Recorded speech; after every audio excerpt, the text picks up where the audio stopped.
ಸ್ನೇಹಿತರೆ, ಚರಿತ್ರೆ ಮತ್ತೊಂದು ವಿಡಿಯೋಗೆ ನಿಮಗೆಲ್ಲ ಪ್ರೀತಿಯ ಸ್ವಾಗತ.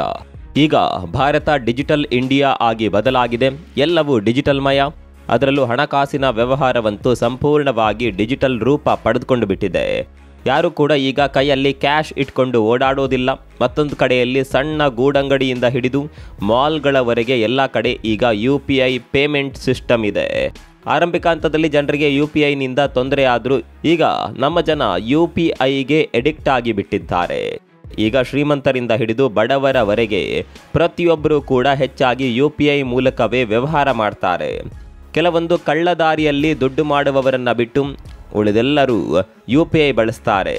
ಹೀಗೆ ನೀವು ಕೂಡ UPI ಬಳಕೆ ಮಾಡ್ತಾ ಇದ್ರೆ ಇವತ್ತಿನ ವಿಡಿಯೋವನ್ನು ಮಿಸ್ ಮಾಡದೆ ನೋಡಿ. ಕಾರಣ ಏಪ್ರಿಲ್ 1ರಿಂದ UPIನಲ್ಲಿ ಕೆಲವೊಂದು ಹೊಸ ನಿಯಮಗಳು ಜಾರಿಯಾಗಲಿವೆ. ಈ ಹೊಸ ನಿಯಮಗಳು ಜಾರಿಯಾಗುತ್ತಿದ್ದಂತೆ ಕೆಲವೊಂದು UPI ಅಕೌಂಟ್ಗಳು ಡಿಆಕ್ಟಿವೇಟ್ ಆಗ್ತಾವೆ ಅನ್ನುವ ಸುದ್ದಿ ಬರ್ತಾ ಇದೆ.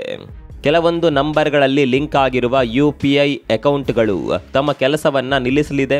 ಕೇವಲ UPI ಮಾತ್ರವಲ್ಲ, ATM ವಿಚಾರದಲ್ಲೂ ಕೂಡ ಕೆಲವೊಂದು ಬದಲಾವಣೆ ಆಗೋದಕ್ಕೆ ಶುರುವಾಗಿದೆ. ಇನ್ನು ಮುಂದೆ ಜನ ATMನಲ್ಲಿ ಹಣ ತೆಗೆಯೋದಕ್ಕಿಂತ ಮುಂಚೆ ಯೋಚನೆ ಮಾಡಿದ್ರೂ ಅಚ್ಚರಿ ಇಲ್ಲ. ಅಂಥದ್ದೊಂದು ನಿಯಮ ಜಾರಿಯಾಗುವ ಸಾಧ್ಯತೆ ಇದೆ.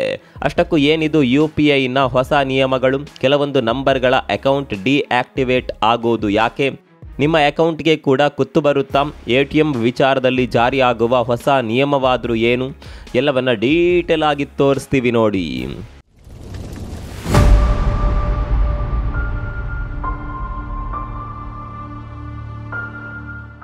ಏಪ್ರಿಲ್ನಿಂದ UPIನಲ್ಲಿ ದೊಡ್ಡ ಬದಲಾವಣೆಗಳು ಆಗಲಿದೆ. ಹೊಸ ನಿಯಮಗಳನ್ನು ಜಾರಿಗೆ ತರಲು ಸರ್ಕಾರ ಮುಂದಾಗಿದೆ. ಯಾಕೆ ಈ ಬದಲಾವಣೆಗಳನ್ನು ಮಾಡ್ತಾ ಇದ್ದೀರಿ ಅಂತ ಕೇಳಿದ್ರೆ ಸರ್ಕಾರ ಕೆಲವೊಂದು ವಿಚಾರಗಳನ್ನು ಹೇಳ್ತಾ ಇದೆ. ಸ್ನೇಹಿತರೆ, ನಿಮಗೆಲ್ಲ ಗೊತ್ತಿರುವ ಹಾಗೆ ಈ ಫ್ರಾಡ್ಗಳು ಈಗ ಹೆಚ್ಚಾಗ್ತಾ ಇದೆ. ಅದರಲ್ಲೂ UPI ಫ್ರಾಡ್ ಪ್ರಕರಣಗಳು ಅಲ್ಲಲ್ಲಿ ದಾಖಲಾಗುತ್ತಿದೆ. ಜಸ್ಟ್ ಒಂದು ಲಿಂಕ್ ಒತ್ತಿದ್ರೆ ಸಾಕು, ನಿಮ್ಮ ಅಕೌಂಟ್ನಲ್ಲಿದ್ದ ಹಣ ಮಂಗಮಾಯವಾಗುತ್ತೆ. ನಿಮಗೆ ಗೊತ್ತಿಲ್ಲದ ಹಾಗೆ ನಿಮ್ಮ UPIನಿಂದ ಸುಲಭದಲ್ಲೇ ಹಣ ತೆಗೆಯುವ ಕದೀಮ ಜಾಲ ಹೆಚ್ಚಾಗುತ್ತಿದೆ. ಒಂದೇ ಮಾತಿನಲ್ಲಿ ಹೇಳಬೇಕು ಅಂದರೆ ಈ UPI ಸೇಫ್ ಆಗಿಲ್ಲ. ಹೀಗಾಗಿ ಇದರ ಸೇಫ್ಟಿಯನ್ನು ಹೆಚ್ಚು ಮಾಡುವ ಉದ್ದೇಶದಿಂದ ಕೆಲವೊಂದು ನಿಯಮಗಳನ್ನು ಜಾರಿಗೆ ತರೋದಕ್ಕೆ ಸರ್ಕಾರ ಮುಂದಾಗಿದೆ. ಕೇವಲ ಇದಿಷ್ಟೇ ಅಲ್ಲ, UPI ಬಳಕೆ ಮಾಡುವಾಗ ಸುಲಭವಾಗಿ ಬಳಕೆ ಮಾಡಬೇಕು, ಯೂಸರ್ ಫ್ರೆಂಡ್ಲಿ ಆಗಿರಬೇಕು ಅನ್ನುವ ಕಾರಣಕ್ಕಾಗಿ ಕೂಡ ಕೆಲವೊಂದು ಬದಲಾವಣೆಗಳನ್ನು ಮಾಡಲಾಗುತ್ತಿದೆ. ಸ್ನೇಹಿತರೆ, ನಿಮಗೆಲ್ಲ ಗೊತ್ತಿರುವ ಹಾಗೆ UPI ಬಳಕೆ ಮಾಡುವಾಗ ನಿಮ್ಮ ನಂಬರ್ ಅದಕ್ಕೆ ಲಿಂಕ್ ಆಗಿರುತ್ತೆ. UPI ಓಪನ್ ಆಗಬೇಕು ಅಂದರೆ ನಂಬರ್ ಲಿಂಕ್ ಆಗಲೇಬೇಕು. UPI ಅಕೌಂಟ್ ಮಾಡುವಾಗ ನಿಮಗೆ ಒಂದು OTP ಬರುತ್ತೆ. OTP ಹಾಕಿದ ಮೇಲೆ ಸೆಕ್ಯೂರಿಟಿ ಪಿನ್ನನ್ನು ಡಿಸೈಡ್ ಮಾಡಿ ಹಾಕಿದರೆ ಸಾಕು, ನಿಮ್ಮ ಅಕೌಂಟ್ ಓಪನ್ ಆಗುತ್ತೆ. ಮುಂದೆ ಸುಲಭದಲ್ಲೇ UPI ಮೂಲಕ ನೀವು ಪೇಮೆಂಟ್ ಮಾಡಬಹುದು. ಇದೊಂದು ಪ್ರೊಸೆಸ್. ಇಲ್ಲಿ ಪ್ರಾಬ್ಲಮ್ ಏನಪ್ಪ ಅಂತ ಕೇಳಿದರೆ, ಕೆಲವರು ಒಂದು ನಂಬರ್ನಲ್ಲಿ UPI ಅಕೌಂಟ್ ಮಾಡಿರ್ತಾರೆ, ಆದರೆ ಆ ನಂಬರನ್ನು ಬಳಕೆ ಮಾಡೋದಿಲ್ಲ. ಈ ನಂಬರ್ ಬಳಕೆ ಮಾಡದೆ ತುಂಬ ದಿನವಾಗಿರುತ್ತೆ. ಆ ನಂಬರ್ನ ಮೂಲಕ ವ್ಯವಹಾರ ನಡೀತಾ ಇರುತ್ತೆ. ಇಲ್ಲಿ ಕೆಲವೊಂದು ಫ್ರಾಡ್ಗಳು ಆಗುವ ಸಾಧ್ಯತೆ ಕೂಡ ಇರೋದ್ರಿಂದ ಇಂತಹ ನಂಬರ್ಗಳನ್ನು ಗುರುತಿಸಿ ಇನ್ನು ಮುಂದೆ ಇಂತಹ ಅಕೌಂಟ್ಗಳನ್ನು ಡಿಆಕ್ಟಿವೇಟ್ ಮಾಡೋದಕ್ಕೆ ಸರ್ಕಾರ ಮುಂದಾಗಿದೆ. ಕೇವಲ ಬಳಕೆ ಆಗದೇ ಇರುವ ನಂಬರ್ ಮಾತ್ರವಲ್ಲ, ಯಾವ ನಂಬರ್ ಮೂಲಕ ಫ್ರಾಡ್ ನಡೆದಿದೆ ಅನ್ನೋದು ಗೊತ್ತಾಗುತ್ತೋ ಆ ಅಕೌಂಟ್ಗಳು ಇನ್ನು ಮುಂದೆ ಕಸದ ಬುಟ್ಟಿ ಸೇರಲಿವೆ. ಹಾಗಂತ ಇಂತಹ ನಂಬರ್ಗಳ ಮೂಲಕ ಎಲ್ಲರೂ ಫ್ರಾಡ್ ಮಾಡ್ತಾರೆ ಅಂತಲ್ಲ. ತುಂಬ ಜನರ ಬಳಿ ಎರಡೆರಡು ಸಿಮ್ಗಳು ಇರ್ತಾವೆ. ಒಂದು ನಂಬರ್ ಬ್ಯಾಂಕ್ ವ್ಯವಹಾರಗಳಿಗೆ ಬಳಸಿಕೊಂಡ್ರೆ ಇನ್ನೊಂದು ನಂಬರನ್ನು ಕರೆಗಳಿಗೆ ಬಳಸಿಕೊಳ್ಳುವವರು ತುಂಬ ಜನ ಇದ್ದಾರೆ. ಈಗ ನಿಮಗೆಲ್ಲ ಗೊತ್ತಿರುವ ಹಾಗೆ ನಂಬರ್ ಆಕ್ಟಿವ್ ಆಗಿರಬೇಕು ಅಂದರೆ ರೀಚಾರ್ಜ್ ಮಾಡಲೇಬೇಕು. ಎರಡೆರಡು ನಂಬರ್ಗಳಿಗೆ ರೀಚಾರ್ಜ್ ಮಾಡಬೇಕಾದ ಅವಶ್ಯಕತೆ ಇರೋದಿಲ್ಲ. ಮಾಡಿದರೂ ಅದರ ಉಪಯೋಗವಿಲ್ಲ ಅನ್ನುವ ಕಾರಣಕ್ಕಾಗಿ ತುಂಬ ಜನ ಒಂದು ನಂಬರನ್ನು ಬಳಕೆ ಮಾಡದೆ ಹಾಗೆ ಇಟ್ಕೊಂಡಿರ್ತಾರೆ.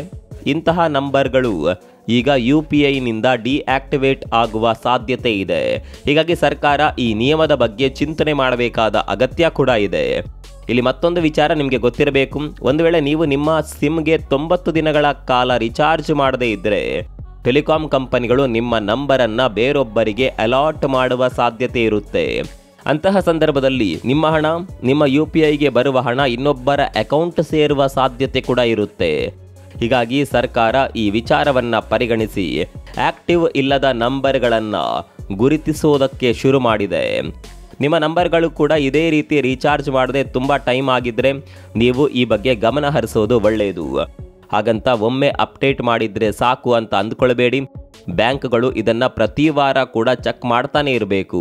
ಹೌದು, ಬ್ಯಾಂಕ್ಗಳು, ಪೇಮೆಂಟ್ ಸರ್ವಿಸ್ ಪ್ರೊವೈಡರ್ಗಳು ಪ್ರತಿ ವಾರ ಕೂಡ ಡಾಟಾಬೇಸ್ ಅಪ್ಡೇಟ್ ಮಾಡಬೇಕು. ಮೊಬೈಲ್ ನಂಬರ್ ನಿಷ್ಕ್ರಿಯಗೊಂಡಿದ್ದರೆ ಆ ನಂಬರನ್ನು ಡಾಟಾಬೇಸ್ನಲ್ಲಿ ಅಪ್ಡೇಟ್ ಮಾಡಬೇಕು. ಇದರಿಂದ ಬ್ಯಾಂಕ್ಗಳಿಗೆ ತೊಂದರೆ ಆದರೂ ಮುಂದಿನ ದಿನಗಳಲ್ಲಿ ಫ್ರಾಡ್ಗಳ ಸಂಖ್ಯೆ ಕಡಿಮೆ ಆಗಬಹುದು. ಇದು UPIನ ವಿಚಾರ ಆಯಿತು. ಈಗ ATM ವಿಚಾರಕ್ಕೆ ಬರೋಣ. ಈಗ ಕ್ಯಾಶ್ ಬೇಕಾದವರು ATMಗೆ ಹೋಗಿ ಕ್ಯಾಶ್ ತೆಗೆದುಕೊಳ್ತಾರೆ. ನಿಮ್ಮಲ್ಲಿ ತುಂಬ ಜನ ATM ಬಳಕೆ ಮಾಡುವವರು ಇರಬಹುದು. ಈ ATMನಲ್ಲಿರುವ ಹಿಡನ್ ಚಾರ್ಜಸ್ಗಳ ಬಗ್ಗೆ ನಿಮ್ಮಲ್ಲಿ ತುಂಬ ಜನಕ್ಕೆ ಗೊತ್ತಿಲ್ಲ.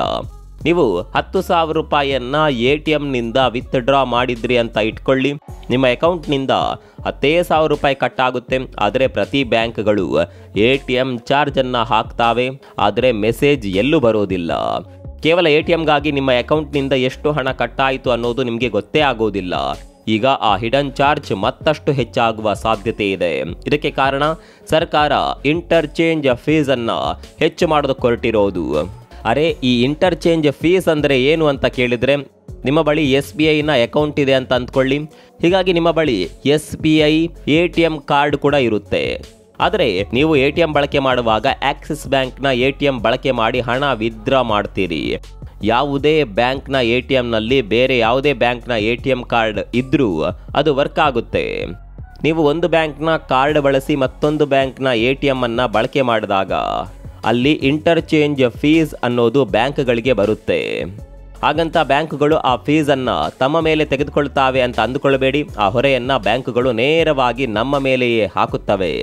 ಈಗ ಸರ್ಕಾರ ಇಂಟರ್ಚೇಂಜ್ ಫೀಸನ್ನು ಹೆಚ್ಚು ಮಾಡೋದಕ್ಕೆ ಹೊರಟಿರೋದ್ರಿಂದ ಅದರ ಹೆಚ್ಚಳವಾದ ಫೀಸ್ ಕೂಡ ನಮ್ಮ ಮೇಲೆಯೇ ಬೀಳುತ್ತೆ.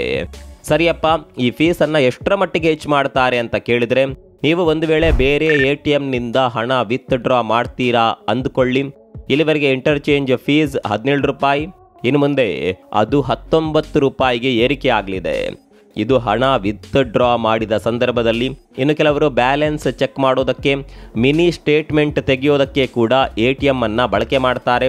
ಇದಕ್ಕೂ ಕೂಡ ಇಂಟರ್ಚೇಂಜ್ ಫೀಸ್ ಇದೆ ಅನ್ನೋದು ತುಂಬ ಜನಕ್ಕೆ ಗೊತ್ತಿಲ್ಲ. ಇಲ್ಲಿವರೆಗೆ ಈ ವಿಚಾರಗಳಿಗೆ 6 ರೂಪಾಯಿ ಶುಲ್ಕ ಇತ್ತು. ಇನ್ನು ಮುಂದೆ ಅದನ್ನು 7 ರೂಪಾಯಿಗೆ ಏರಿಕೆ ಮಾಡಲಿದ್ದಾರೆ. ನಿಮ್ಮಲ್ಲಿ ತುಂಬ ಜನಕ್ಕೆ ಈ ಹಿಡನ್ ಚಾರ್ಜಸ್ಗಳ ಬಗ್ಗೆ ಇಲ್ಲಿವರೆಗೆ ಖಂಡಿತವಾಗಿಯೂ ಗೊತ್ತಿರೋದಿಲ್ಲ. ಬ್ಯಾಂಕುಗಳಂತೂ ಎಲ್ಲೂ ಕೂಡ ಹೇಳಿಕೊಳ್ಳೋದಿಲ್ಲ. ಒಂದು ಅಂದಾಜು ಮಾಡ್ಕೊಳ್ಳಿ, ಪ್ರತಿ ಟ್ರಾನ್ಸಾಕ್ಷನ್ಗೆ ಇಷ್ಟೊಂದು ಹಿಡನ್ ಚಾರ್ಜ್ಗಳು ಇದ್ದರೆ ಪ್ರತಿ ಬಾರಿ ATM ಬಳಕೆ ಮಾಡಿದರೆ ನಮ್ಮ ಅಕೌಂಟ್ನಿಂದ ಅದೆಷ್ಟು ಹಣ ಕಟ್ಟಾಗಬಹುದು, ಇದರ ಬಗ್ಗೆ ಯಾರೂ ಕೂಡ ಲೆಕ್ಕ ಹಾಕೋದಿಲ್ಲ. ಈ ಥರ ಮಾಡಿದರೆ ಯಾರೂ ಕೂಡ ATM ಬಳಕೆ ಮಾಡೋದಿಲ್ಲ ಅನ್ನೋದು ಬ್ಯಾಂಕ್ಗಳಿಗೆ ಹಾಗೂ ಸರ್ಕಾರಗಳಿಗೆ ಕೂಡ ಚೆನ್ನಾಗಿಯೇ ಗೊತ್ತಿರುತ್ತೆ. ಹೀಗಾಗಿ ಇಲ್ಲಿ ಒಂದು ಟ್ರಿಕ್ ಅನ್ನು ಬಳಸಿದ್ದಾರೆ. ನೀವು ತಿಂಗಳಿಗೆ 5 ಬಾರಿ ಬೇರೆ ATM ಅನ್ನು ಬಳಸಿದರೆ ಅದಕ್ಕೆ ಯಾವುದೇ ಚಾರ್ಜ್ ಇರೋದಿಲ್ಲ. 5ಕ್ಕಿಂತ ಹೆಚ್ಚಿನ ಬಾರಿ ಬಳಸಿದರೆ ಅಲ್ಲಿಗೆ ಈ ಚಾರ್ಜ್ ಆ್ಯಡ್ ಆಗ್ತಾ ಹೋಗುತ್ತೆ. ಹೀಗಾಗಿ ಮುಂದೆ ತಿಂಗಳಿಗೆ 5ಕ್ಕಿಂತ ಹೆಚ್ಚು ಬಾರಿ ATM ಬಳಕೆ ಮಾಡುವಾಗ ಒಮ್ಮೆ ಯೋಚನೆ ಮಾಡಿ. ಮುಂದೆ ಆಗುವ ಬದಲಾವಣೆಗಳ ಬಗ್ಗೆ ಈಗಲೇ ತಿಳಿದುಕೊಳ್ಳೋದು ಉತ್ತಮ. ಈ ಹೊಸ ನಿಯಮಗಳ ಬಗ್ಗೆ ನಿಮ್ಗೇನನ್ಸುತ್ತೆ? ಕಾಮೆಂಟ್ ಮಾಡಿ.